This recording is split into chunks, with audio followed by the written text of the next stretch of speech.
warahmatullahi wabarakatuh. Saya Silvani Merayu dengan NIM 21140400012. Saya akan melafalkan dan menafsirkan hadis kelima tentang anjuran bersiwak untuk memenuhi tugas hadis terbawi dengan dosen pengampu Dr. Zulhaldi MAG.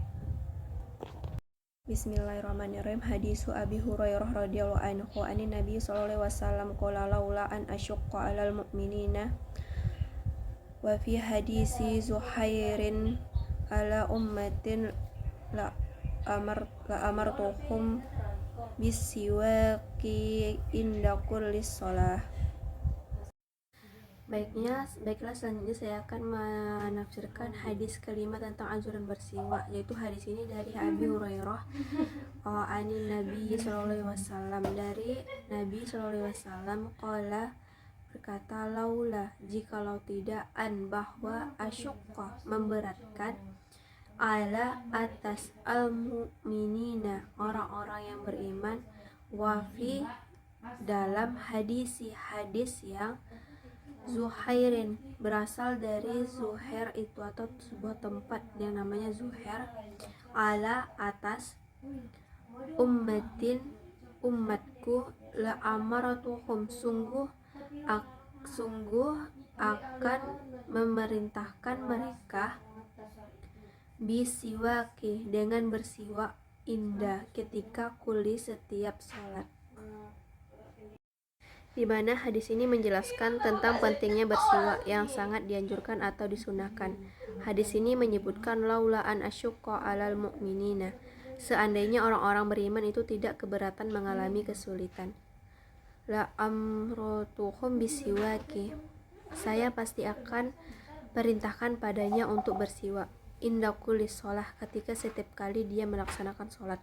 Di mana Nabi sangat memperhatikan kemaslahatan umatnya, di mana Nabi mempertimbangkan bahwa jika dia menyuruh, jika dia memerintah yang berartinya wajib, Nabi sangat memperhatikan keadaan kaumnya sebelum dia menetapkan suatu kewajiban, sebelum dia menetapkan suatu hukum kepada kaumnya. Dalam hadis ini Nabi menegaskan juga bahwa bersiwak itu sesuatu yang penting. Hanya karena faktor menyulitkan saja dia kemudian sedikit diturunkan tekanannya dari wajib menjadi sunnah. Ini menunjukkan bahwa bersiwak itu penting. Jangan sampai kaum muslimin tidak menggosok gigi. Bahkan Nabi menganjurkan setiap kali akan melaksanakan sholat, minimal sholat fardu. Rasulullah SAW melalui ajaran ini, melalui isyarat, menjelaskan bahwa seorang muslim harus bersiwak. Diantaranya kebersihan yang paling pokok itu kebersihan mulut, kebersihan giginya, di mana siwak merupakan salah satu anjuran dari Nabi Muhammad SAW kepada umat muslim.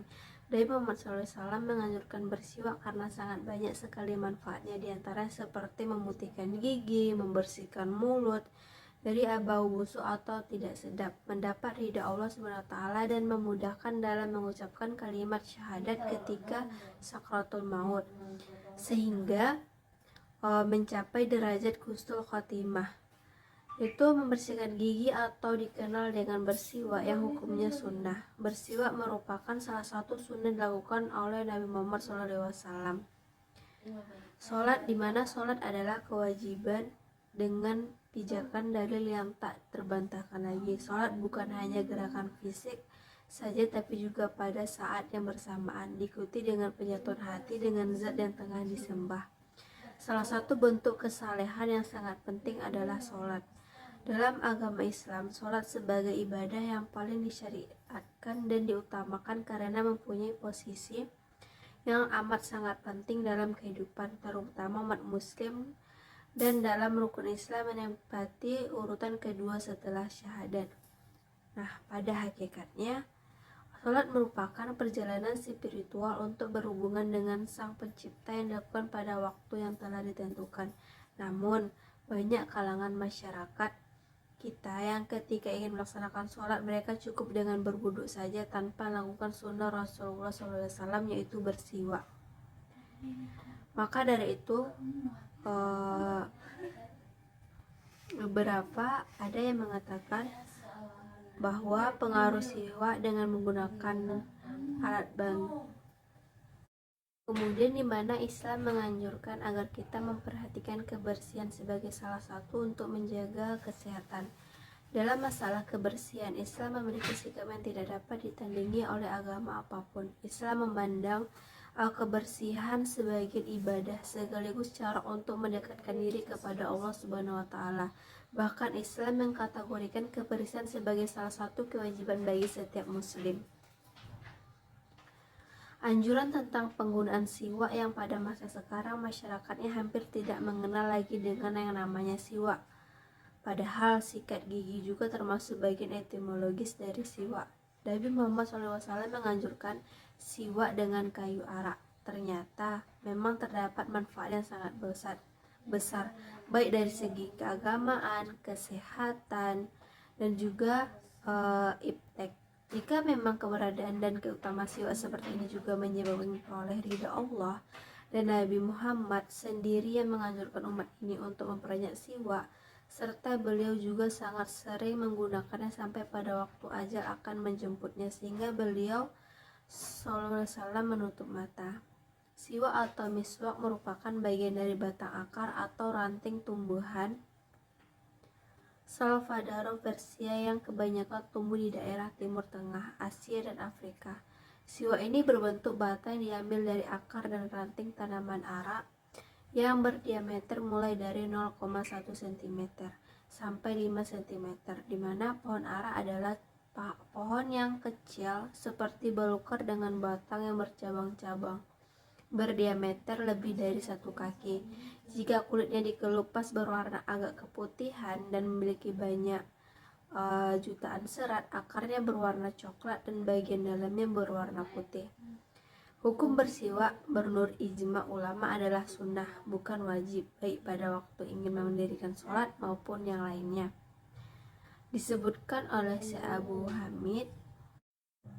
Abu Hamid al-Ash'ari ini yaitu Imam Irak dari Daud al-Zahiri bahwasanya Daud mewajibkan bersiwak pada waktu sholat.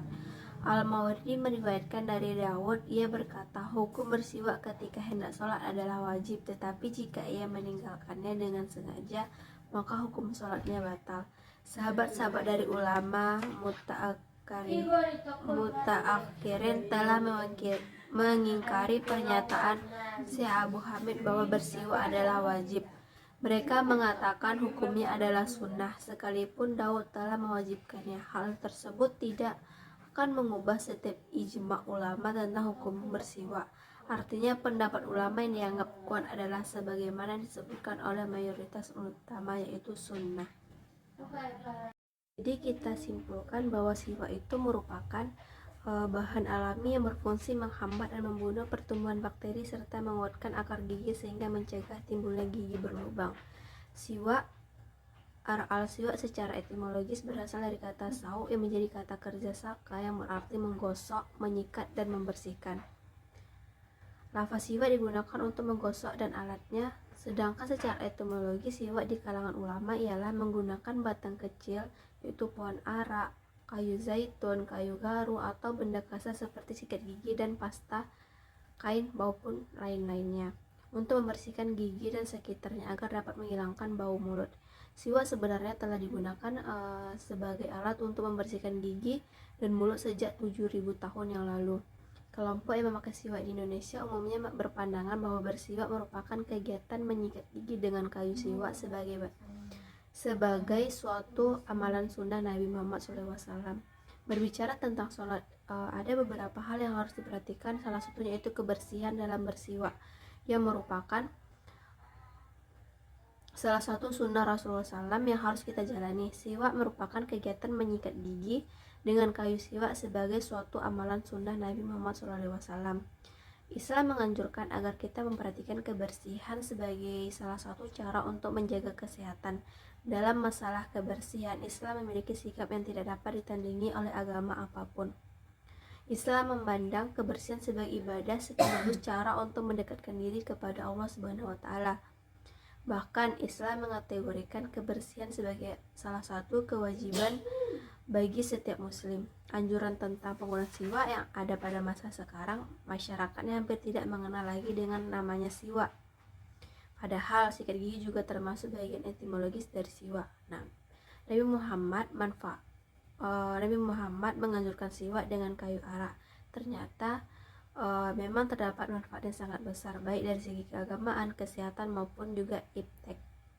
Jika memang berkeberadaan dan keutamaan siwak seperti ini juga menyebabkan memperoleh ridha Allah, dan Nabi sendiri yang menganjurkan umat ini untuk memperbanyak bersiwak, serta beliau juga sangat sering menggunakannya sampai pada waktu ajal akan menjemputnya, sehingga beliau sehingga beliau sallallahu alaihi wasallam wafat. Kemudian kaitan hadis ini dengan pendidikan, tentang pendidikan akhlak, di mana akhlak terhadap diri sendiri, di mana tentang bagaimana seseorang menjaga kebersihan, kesehatan diri. Di dalam agama Islam, seseorang dianjurkan untuk bersiwak, berbuat baik kepada dirinya, menjaga dirinya dengan salah satu caranya itu menjaga kebersihan gigi. Yang kedua itu membahas tentang prinsip pendidikan, di mana pendidik yang baik itu pendidik yang menyelesaikan dengan keadaan kemampuan peserta didik, sehingga pendidikan itu membawa kepada kebaikan bagi peserta didiknya. Mungkin sekian dapat saya sampaikan. Wassalamualaikum warahmatullahi wabarakatuh.